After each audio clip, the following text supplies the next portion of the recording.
Butang amo ang idi naton makita ang aton nga kontra. Gani dapat mangin mahinalungon kita kag nagasunod sa minimum health protocols nga ginapatuman. Magluwas dira na kay balobala kamo mga kabombo nga dapat man nga i-disinfect ang mga cellphones agud malikawan ang virus.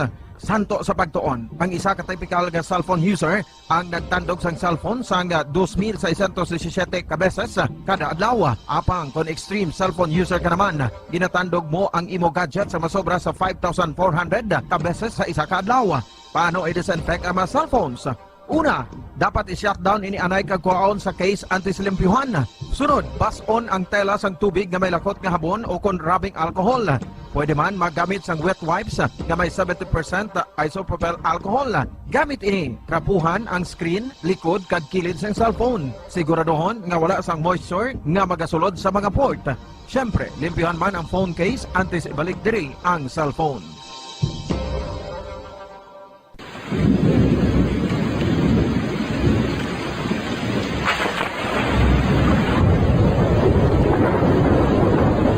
Tiempo tigululan na naman mga kabombo. Ang ikayong lawas ng tanan aton gid halungan. Gani likawan nga mabasa sa ulan agud makalikaw man sa balatian. Yari ang mga bombo tips sa tiyon sang tig-ululan.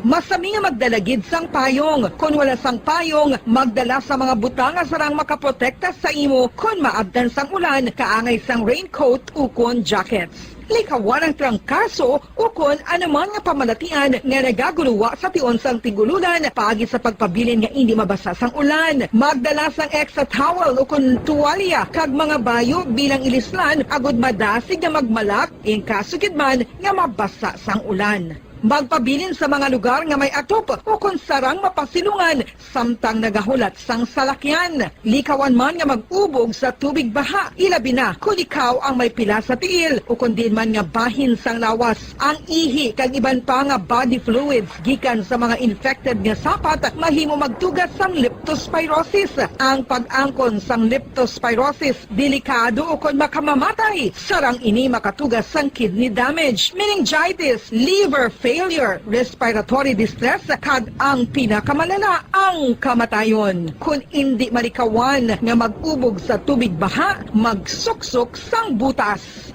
Mga kabombo, ini pila lamang sa mga panumdum gikan sa Bombo Radio Bacolod sa tion sang tig-ululan. Para sa pambansang radyo ng Pilipinas, consistent overall number 1 sa Bacolod, Basta Radio, Bombo!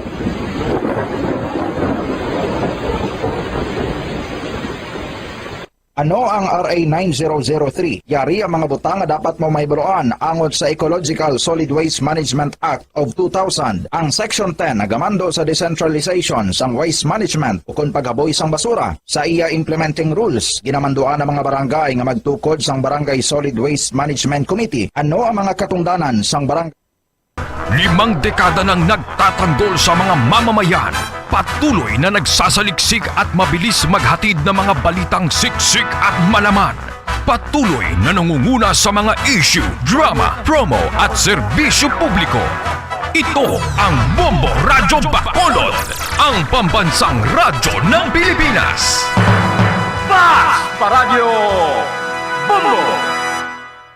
Philippine Standard Time, 46 minutos na nakalipas sa takna nga alas 4 sapon.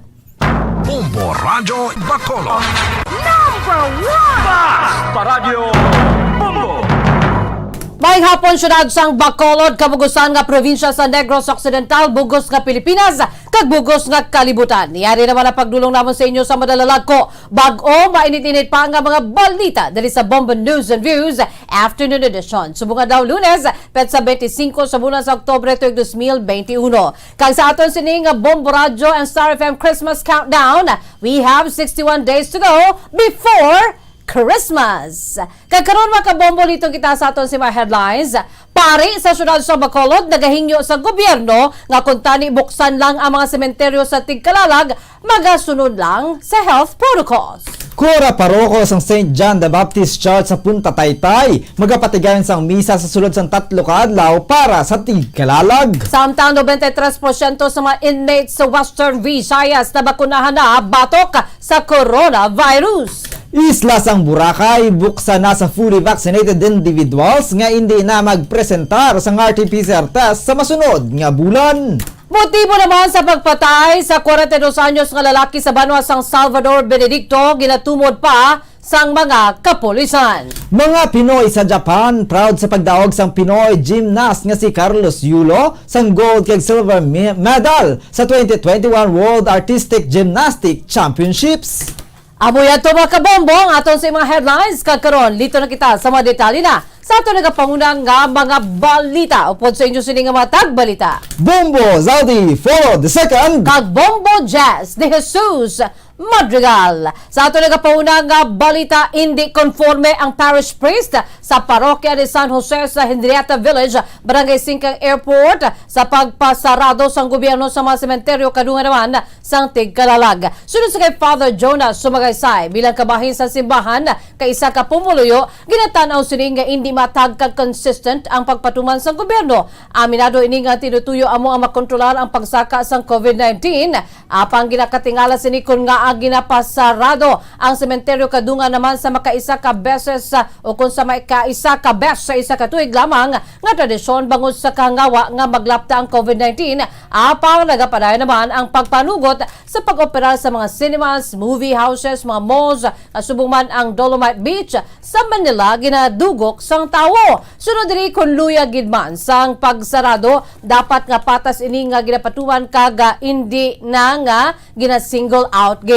Nakibaluman ini nga ginabuksan ang operasyon sa iban nga mga establishmento kung lugar agon nga magpabilin ang pagtiyog sa ekonomiya. Apang panindugan naman ni Father Sumagaysay nga ini ang nagahatag lamang sa benepisyo sa mga dalalagko nga negosyante. Ang sunod diri sa pagsarado sa mga sementeryo kadungan man nga madulaan sang ginahalinan sang ginasaligan ang mga magabaligya sang kandila, bulak, sepulturero nga sa nasambit nga opasyon lamang makaangkon sa mas maayo nga kita. Kalikip man sa apektado sunod sa pare, amo ang mga drivers bangod madula man ang pasahero kuntani nga magabiyahe padulong sa sementeryo nga makabulig pa kuntani sa mga ini sa piyak sa nagapadayon nga pagsaka sang gatong.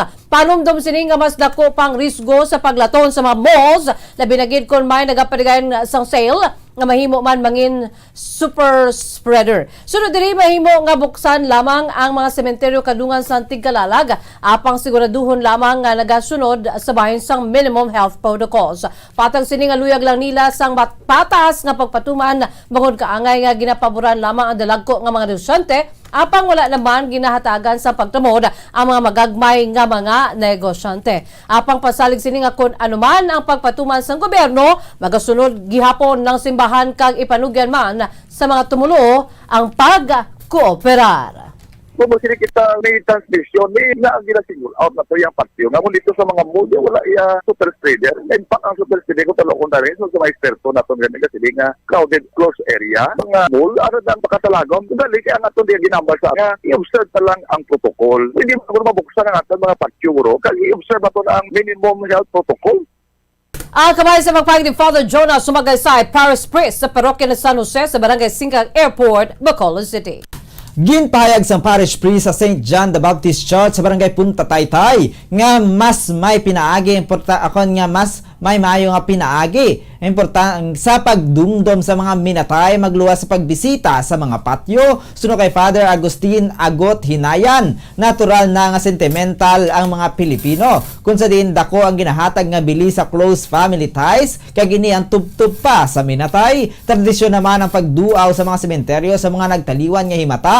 Apang ginpakigbahin ni Father Hinayan nga mas magbilidhon pa ang mahimo nga mas kinahanglan akon mas mayara pa sang binidon nga mahimo nga mas kinahanglan sang minatay patag sini nga nagabulag na ang kalag sa lawas kun ang tawo ang mapatay apang bangod ginakilala sa mga Kristiyano ang sagrado ang lawas gani masami nagahalad sang kandila bulak o kun pagkaon ng mga Pilipino sa tion sang piyesta minatay apang suno kay Father Hinayan mas kinahanglan sang kalag ang espiritual nga butang kaangay sang paghalad sang misa kon pangamuyo para sa kalag bangod sini nagpatigayon na lang ini sang 3-day mass sa St. John the Baptist Church sa barangay Punta Taytay. Pahayag ni Father Hinayan nga sa Oktubre 29, 2031, magaduaw ini alas 5 sang hapon sa sementeryo kung sa diin magabutang sang bulak, kandila, dugangan niya pa ini sang misa para sa kalag sa mga minatay. Bangod sa hindi mahimo ang may physical presence,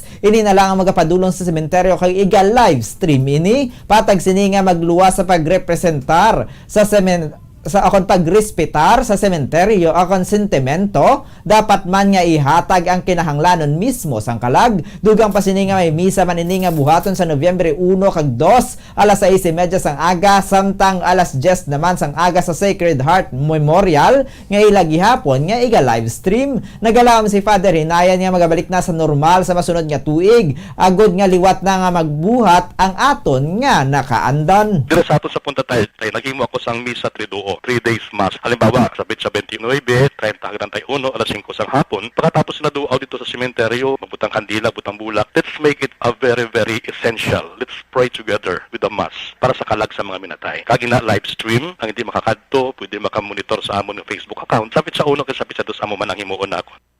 Ang kabayan sa pagpahayag ni Father Agustin Agot Hinayan, Parish Priest sa St. John the Baptist Church sa barangay Punta Taytay.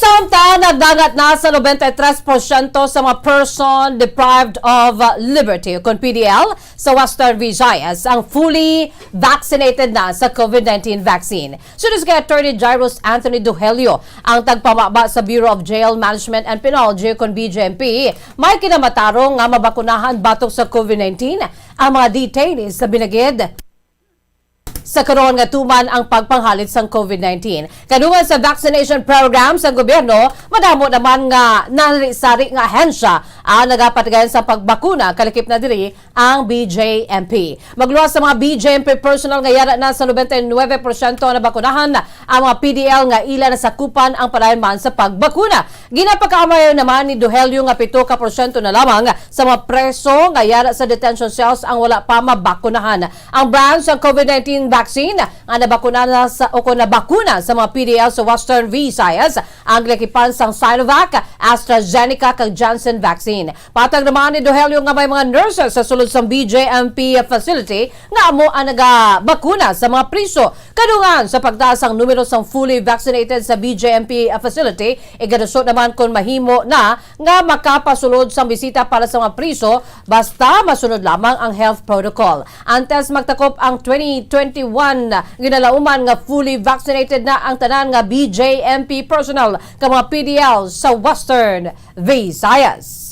May nagit lang, no? Hopefully by the end of the year, maupos na nila sila tanan. Encourage naman, no, ang ato ng mga wardens na kung possible maka-initiate sa mga sistema na kung pwede ma-allow ang pagbisita sa ato ng mga himata sa ato ng PDL. No? Provided nga ma-ensure na hindi ma-compromise ang health security sa mga PDL na ito sa sulod. Alkamay sa pagpahayag ni Attorney Jairus Anthony Duhelio, spokesperson sa BJMP Region 6. Nagpatigayon sang National Correction Consciousness Week ang Bureau of Jail Management and Penology o kon BJMP para sa mga pagreforma sa mga persons deprived of liberty o kon PDL. Suno kay Attorney Jairus Anthony Duhelio, tagpamaba sa BJMP Region 6 kada tuig nila ini nga ginapatigayon santo sa Proclamation number 511 nga napermahan sa tong 1995 kaya ginahiwat kada magaabot ang ulihi nga semana sang Oktubre. Ang programa ang may tinutuyo nga makahatag sang giya sa komunidad sa paghatag sang tsansa nga mapabag-o nga mga offenders o kon mga priso. Kadungan sini ginahatagan man pagkilala ang mga jail personnel, jail volunteers kag service providers nga nagasakripisyo sa pagbulig sa pagreforma sa mga PDL. Ini ang ka-27 katuig na nga paglunsyar sa programa sang BJMP. Ang tema sang aktibidad subong nga tuig amo ang magkaisa, magtulungan, magdamayan COVID-19 ay labanan. ang aktibidad ang ginumpisahan sa opening ceremony kahapon, kung sa diin ginpahibalo sa komunidad ang programa. Subong nga adlaw nagpatigay naman sang caravan ng mga katapos ang BJMP. Sa buwas nakatalanan naman sila nga magpatigayon sang management conference. Dugang pa ni Duhilio nga sa masunod nga mga inadlaw may mga patigayunon man nga nanarisari nga contest ka nga isang singing contest, spoken words, poetry kag iban pa. May patigayunon man nga training kag kalakip man sa programa ang live selling sa mga produkto nga human sa mga PDL, ang pagbaligya sa mga livelihood products nga human sa mga detainees ang nagabulig agon nga padayon nga makaganar ang mga prisos ang kantidad bangod sa ilang mga produkto kag ang kita nga magakadto naman sa ilang mga himata sa ngayara sagwa. Apang sunod kay Duhilio, nakadepende naman sa mga jail facilities kung may igadugang pang mga ini nga aktibidad. Aminado naman ini nga bangod sa restriksyon tugas ng COVID-19 pandemic, limitado lang ang mga aktibidad nga sarang mahimo sa pagpatigayon sang National Correction Consciousness Week. This is for the purpose na maging aware ang aton komunidad sa kaimportansya sa paghatag sa reformation at correction sa aton PDL or offender. And at the same time, to give recognition sa aton mga jail workers, jail personnel, mga jail volunteer service providers sa ilang effort ng sakripisyo. Ang kaban sa pagpahayag ni Anthony Jairus, akon Attorney Jairus Anthony Duhilio, spokesperson sa BJMP Region 6. Samtang natalana na nga pahalugan ang travel restrictions sa pagsulod sa probinsya sa Aklan kag isla sang Boracay. Sunod sa Department of Tourism Region 6 Director Christine Manzanares, nagmeeting ng Boracay Interagency Task Force ukon ang IATF kag naganunsar naman si Aklan Governor Florencio Miraflores nga pahalugan ang travel restriction sa pagsulod sa probinsya. Nagalaw naman ang gobernador nga matapos na ang vaccination drive sa maini sa unang semana sang Nobyembre. Target ni Miraflores nga mabakunahan ang nabilin nga mga residente kag tourism workers sa Boracay Island antes sa matamat nga palugan ang restriction kag target sa maini nga mapatigayon sa antes pa man ang bulan sa Nobyembre. Sunod sa kay Manzanares nga yara na lamang sa 1,030 ang nabilin nga wala pa nabakunahan sa mga tourism workers apang madamo pa sang lalagson sa bahin sa mga residente. Gikan naman sa duha ka vaccination centers, sumugod buwas pagadungangan naman ini sa isa pa. Samtang nagasupport naman sa vaccination program ang Malay Health Office kasubong ang Provincial Health Office sang Aklan. Nabalaan nga ang aktibo nga tourism workers sa Boracay ang may kabugusan nga 12,809 ka mga personnel. Isa naman sa unang gilalantaw sa pagpahalog sa restriksyon amo ang economic recovery. Sunod sa kay Manzanares, sa pisar nga may mga entry requirements, alakip na ang swab test sa karon kapin 1,000 o kon 1,000 naman ang nagaabot nga bisita sa isla. Dugang pa sila nga nagamat-amat naman sa pagsaka ang turista, labi na kon weekend nga kalabanan mga family travelers. Samtang bangod madamo sa mga ginasilbrang nga holiday season sa bulan sa Setyembre at Desyembre, sa nasambit nga mga bulan man masami nga nagasaka ang arrival rate bisan pa antes sang pandemic. Gipatag man ni Manzanares nga ang ginapanugutan nga mga turista amo ang mga green list tukol mga overseas Filipino workers kag balikbayans. Patag pa sila nga wala pa ginapanugutan sa leisure purposes ang mga foreign tourists, magluwas lamang sa mga foreigners nga yara na nga daan sa pungsod. Sa ulihi nga data sa Oktubre 22, yara na sa kapin 18,000 ang mga nakasulod nga turista sa Boracay Island para sa bulan sa Oktubre. Ginahulat na lamang karon sunod sa DOT Director ang guidelines kay pagwa sa probinsya na nungod sa mga requirements karon pahalugan na ang travel restrictions. Ginakalipay naman sini nga makita na sa bilog nga Western Visayas amat-amat nga pagbukas sa ekonomiya kag dako nga bulig sa mga tourism workers. We hope and pray na sige-sige na ini dako gid ang bulig sa mga residents kag ang aton nga mga tourism workers no nga nadulaan ubra or nagstop ang ubra, susubong amat-amat na sila nga nagabalik. We hope nga ini indication na nga maga-continue ini during the until sa aton nga holiday season, especially ang upcoming Christmas. Ang kamay sa pagpag ni DOT Region 6 Director Christine Manzanares.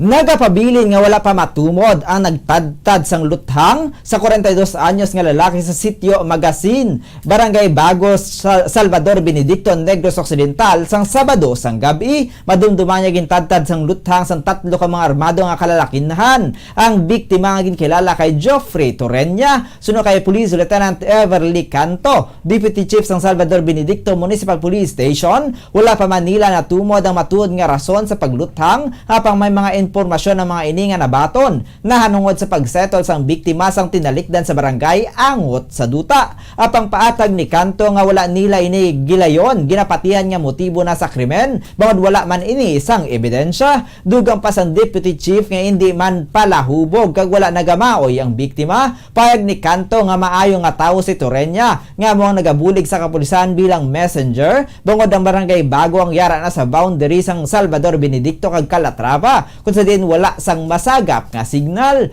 Gin-examine naman sa Municipal Health Officer sa San Carlos ang lawas ng biktima, kag sa karon ginahulat pa ang resulta agud matumod kung ang nakita sa crime scene nga 8 ka basyo sang caliber 45 pistol kag 9 ka basyo sang 9mm pistol ang nakaigo gid sa lawas sang biktima. Wala pagid namon na kilalaan ang identity sa aton nga mga suspect. Wala pagid namon na dig kung ano gid ang reason kung agin tiro ni siya. Pero may mga rumors man lang, pero hindi man namon gid natupatihan kung wala gid kami sa ebidensya. Kay ang last din ng mga away, may settle sila sa barangay regarding sa ruta. Ang kaban sa pagpahayag ni Police Lieutenant Everly Canto, Deputy Chief sang Salvador Benedicto Municipal Police Station. Sa araw-arapusan nga balita, hindi lamang mga Filipino nga yara sa Japan ang nagadayaw sa Filipino gymnast na si Carlos Yulo matapos ini nga makadawog sang gold and silver medals sa 2020 World Artistic Gymnastic Championships at sumuman ang mga Hapon. Sunod sa kay Josel Palma, ang bombo correspondent sa Japan, ang mga Hapon ang nakaanda na nga madamo sang mabaskog nga atleta sa gymnastics apang nalabawan ini sang Filipino athletes sa kompetisyon sa Kita Kyushu, Japan kahapon. Nakahimo sa history si Yulo sa patagsang gymnastics matapos na ini ang pinakauna nga Pinoy nga nakakuha sa masobra isa ka medalya. Nakakuha naman sa bulawan nga medalya si Yulo sa men's vault apparatus competition o sa diin ini ang may average score nga 14.91 nga gilakipan sang first attempt nga 14.80 kag second attempt nga 15.03. Kasunod sini nakuha naman ni Yunikura Hidenobu sang Japan ang silver medal nga may average score nga 14.86. Samtang nakakuha sang bronze amo si Andriy Medvedev sang Israel nga may average score nga 14.65. Kasunod naman sa 2 ka oras nasundan pa ini sang liwat nga magpagdaog ni Yulo sa men's parallel bars competition sa silver medal. Ini ang nakakuha sang 8.90 nga score sa execution kag 6.40 sa difficulty o kon average score nga 15.30. Apang ini ang nalapuasan ni Hu Suwei sa Japan o kung sa pungsod China nga nakakuha sang average score nga 15.46 gikan sa 8.86 nga execution kag 6.60 sa difficulty. Ginsundan naman ni si Yulo ni Shi Kong sa China sa average nga 15.06. Ang nagapang apat si Daiki Hashimoto sa Japan nga may average nga 15 points. Sunod sa kay Yulo si Daiki amo ang gold medalist sa Japan sa Olympics.